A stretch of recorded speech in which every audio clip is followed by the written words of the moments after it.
Good morning, everyone. I'm your tutor Danish Ali, and I welcome you all to my YouTube channel ACCE Classroom. We are covering our lecture series of FA1, and this is our fifth lecture. In previous lecture, we covered accounting equation basics, जिसमें हमने क्या पढ़ा A is equal to capital plus liability, यानी assets is equal to capital plus liabilities.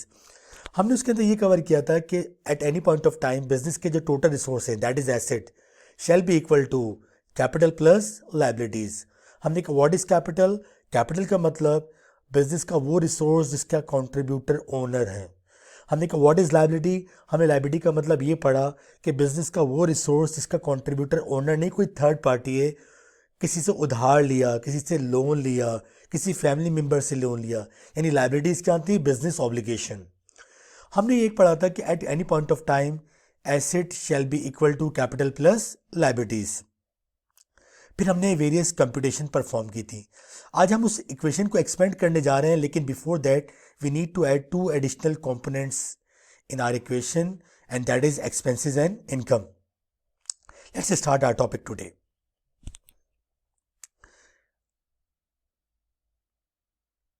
आज हम बात करेंगे expenses की.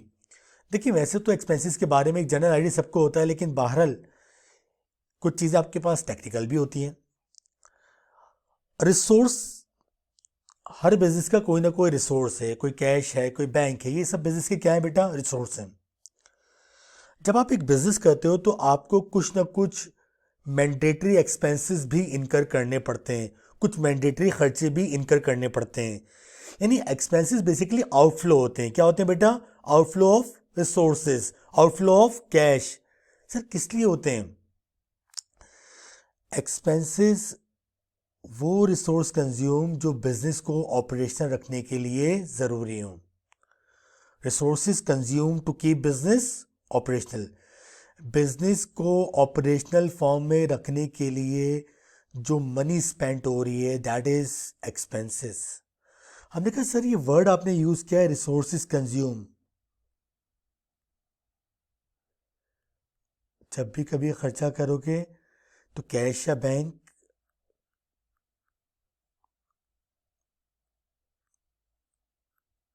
जर्नली कैश या बैंक का क्या होगा बेटा, आउटफ्लो होगा. जर्नली कह रहा हूं. तो resources consume to keep business operational. हमने कहा सर वो क्या खर्चे हैं, कोई एग्जाम्पल दे सकते हैं? बहुत सारी एग्जाम्पल हैं बेटा.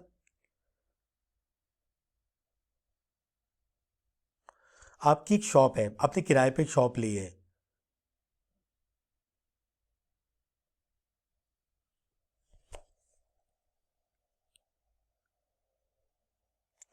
आपने एक रेंट पे शॉप ली है.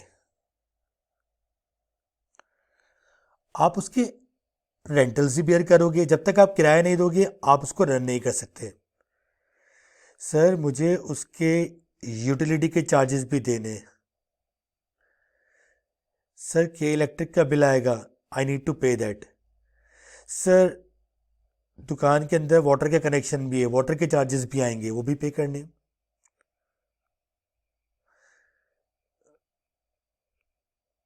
सर स्टाफ की सैलरीज भी तो हैं, that is also mandatory expense. जब तक मैं स्टाफ को सैलरी नहीं दूंगा वो यहां पे स्टे नहीं करेंगे. तो ये सारे क्या है बेटा, आउटफ्लो है. सर और कोई एग्जाम्पल? बहुत सारे एग्जाम्पल और भी हो सकती हैं. सर दुकान है, स्टेशनरी. सर हिसाब किताब करने के लिए कॉपी पेंसिल भी तो चाहिए, वो भी हमारा एक्सपेंस है. सर एक बंदा रखा है जो रोजाना आके दुकान की सफाई करता है, cleaning expense.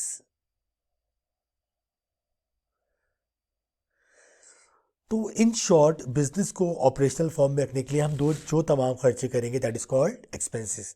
And expenses generally involve outflow of money. Is that clear बेटा? शैल आई प्रोसीड? Thank you. अच्छा, एक्सपेंसेस की एक टेक्निकल डेफिनेशन भी है. मैं डेफिनेशन लिख देता हूं, लेकिन जब मैं पूरी आपके पास डबल एंट्री कंप्लीट कर लूंगा, आप बिल्कुल मास्टर हो जाओगे, तो मैं इस पे I get back to it. Expenses incurred are decrease in assets or increase in liability. That results in decrease in equity. इस डेफिनेशन का टेक्निकल पॉइंट बिल्कुल जब कोर्स का लास्ट या सेकंड लास्ट लेक्चर हो हमें बिल्कुल समझ में आ जाएगा। फिलहाल ये समझ लें, जैसे जैसे एक्सपेंस इनकर हो रहे होते हैं तो आपका प्रॉफिट कम हो रहा होता है। आपका प्रॉफिट क्या हो रहा होता है बेटा? कम हो रहा होता है। प्रॉफिट का ताल्लुक किससे है बेटा? प्रॉफिट का ताल्लुक ओनर की इक्विटी से। जितना प्रॉफिट होगा सारा का सारा ओनर का है। फिलहाल एक बात याद रख लें, एक्सपेंसेस जब भी कभी इंकर्ड होंगे तो उससे बिजनेस का प्रॉफिट कम होगा, और प्रॉफिट का कम होना एक्चुअली इक्विटी का क्या होना है? कम होना है। Is that clear? Technical definition बिल्कुल डबल एंट्री के एंड पे। I get back to it. Income. Income क्या है? हमारे कोर्स के अंदर हम बात करें इनकम क्या है। Income is gross inflow of resources into business. पहले वर्ड ग्रॉस। ग्रॉस जब भी कभी वर्ड यूज होगा इसका मतलब है बिफोर डिडक्शंस। डिडक्शन से पहले। हमने कहा सर बात थोड़ी क्लियर नहीं हुई है, मैं बताया तो सर आसान सी डेफिनेशन बताए ना। फिलहाल इसकी आसान सी डेफिनेशन ये समझ लें आप अपने लेवल पे।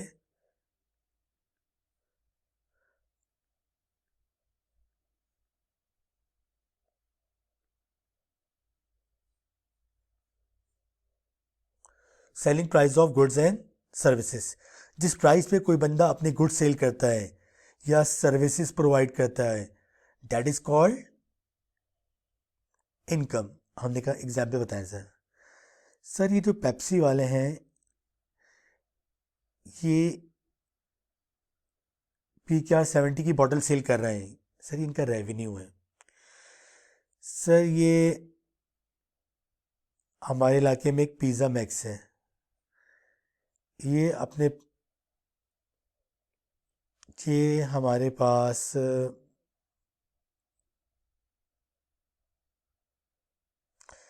1100 रुपये का एक मीडियम पिज़्ज़ा देते हैं। ये इनका क्या है बेटा? रेवेन्यू है। सर कोई और एग्जाम्पल बताएं। सर मैंने रेडमी का मोबाइल लिया PKR 60,000 का, ये रेडमी वालों के लिए क्या है बेटा? रेवेन्यू है। Is it clear? Services. Sir मैं एक कोर्स पढ़ाने के FFA 1 के सेट 20,000 चार्ज कर रहा हूँ, ये मेरा रेवेन्यू है। इंश्योरेंस वाले एक पॉलिसी सेल कर रहे हैं to mitigate our risk 2 million की, ये उनका क्या है बेटा? रेवेन्यू है। Don't be surprise, insurance policies billions में होती है, बट स्टॉक भी तो बिलियंस का है तो पॉलिसी भी मिलियंस में होंगी। तो याद रखें जिस प्राइस पे कोई बंदा अपने गुड सेल करे या सर्विसेज प्रोवाइड करे, that is their revenue. Sir gross का वर्ड यूज क्यों किया? आपसे सवाल है सर, ये जो 70 रुपीज़ की पेप्सी वाले बॉटल सेल कर रहे हैं, क्या मैं ये कह सकता हूं ये 70 रुपीज़ उनका प्रॉफिट है? नो।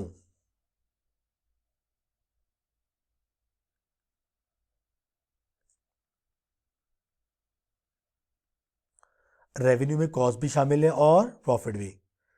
एग्जाम्पल समझे, जब पेप्सी वाले 70 रुपीज़ की बॉटल सेल कर रहे हैं तो इसका मतलब है उनकी कॉस्ट पड़ी होगी 15 रुपए की, 55 की, और 15 रुपये उनका प्रॉफिट।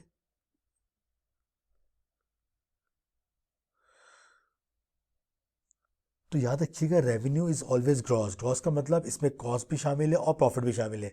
सारा रेवेन्यू आपका प्रॉफिट नहीं है। पता लगा दुकान में सेल किया 1000 रुपये का माल सेल किया, लो भाई माशाल्लाह 1000 रुपये की इनकम हो गई। नो, 1000 रुपये इनकम नहीं है, 1000 में आपका कॉस्ट भी शामिल है और आपका प्रॉफिट भी शामिल है। सर्विसेज। सर मैं आज आपको 20,000 रुपीज़ का FFA 1 का लेक्चर सेल कर रहा हूँ, ठीक है सर? अगर मैं आपको 20,000 रुपीज़ का ये लेक्चर सेल कर रहा हूँ, ठीक है, तो सर क्या ये सारे मेरी प्रॉफिट है? नो सर, मेरा प्रॉफिट नहीं है। सर मेरा बिजली का भी तो खर्चा है। सर ये रिंग लाइट जल रही है, इसका भी तो खर्चा है। सर ये जो स्टूडियो बनाया हुआ है इसका भी खर्चा है। सर ये जो पेन यूज़ हो रहा है, ये स्टाइलस यूज़ हो रहा है, ये आपके पास मोबाइल, ये आपका टैबलेट यूज़ हो रहा है, ये कैमरा, ये लाइटनिंग यूज़ हो रही है, सर ये सब इसका भी तो खर्चा है। इसको माइनस करूँगा तो प्रॉफिट आएगा। तो याद रखें, आपके पास रेवेन्यू इज़ ऑलवेज ग्रॉस। इसमें हमारा कॉस्ट और प्रॉफिट दोनों शामिल है। अच्छा बेटा, थोड़ा सा आगे चलते हैं। इसमें एक डेफिनेशन और रखिए, फिर टेक्निकल डेफिनेशन है, कॉन्सेप्चुअल फ्रेमवर्क से आइए। अभी समझ में नहीं आएगी, कोर्स जब बिल्कुल एंड होने वाला होगा मैं इसी क्वेश्चन पे वापस आऊँगा, आपको बताऊंगा ये क्वेश्चन मैंने ये डेफिनेशन क्यों लिखी है। फिलहाल याद रखें, बस एक वर्ड याद रखें, इनकम होगी तो इनकम से इक्विटी बढ़ेगी, और इक्विटी बढ़ेगी तो हमारा नेट प्रॉफिट भी बढ़ेगा। एक्सपेंसेस से इक्विटी कम होगी तो नेट प्रॉफिट कम होगा।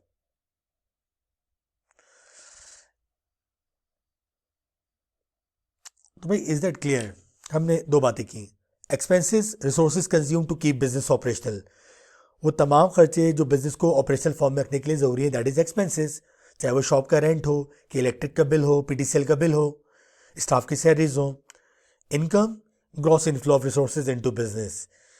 मैंने क्या बताया, इनकम ग्रॉस क्यों है? क्योंकि इसमें आपकी कॉस्ट भी शामिल है और प्रॉफिट भी शामिल है। हमने कहा है क्या, जिस प्राइस पे कोई बंदा अपने गुड्स सेल करे, यानी इन्वेंट्री सेल करे, या आपको सर्विस प्रोवाइड करे, दैट इज इनकम। ठीक है, इनकम की वैसे और भी सोर्सेज है, लेकिन फिलहाल हमारे कोर्स के हिसाब से हम दो सोर्स की बात कर रहे हैं। पेप्सी वाले 70 रुपीज़ की बॉटल सेल कर रहे हैं, दैट इज देयर रेवेन्यू। इसमें 55 का उनका कॉस्ट है और 15 का प्रॉफिट है।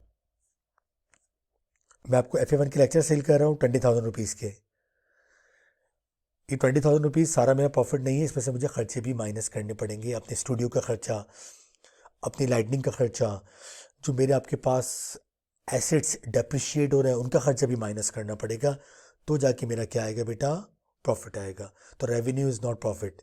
और दो की पॉइंट, एक्सपेंसेस से आपका इक्विटी कम होगी और आपका प्रॉफिट भी कम होगा।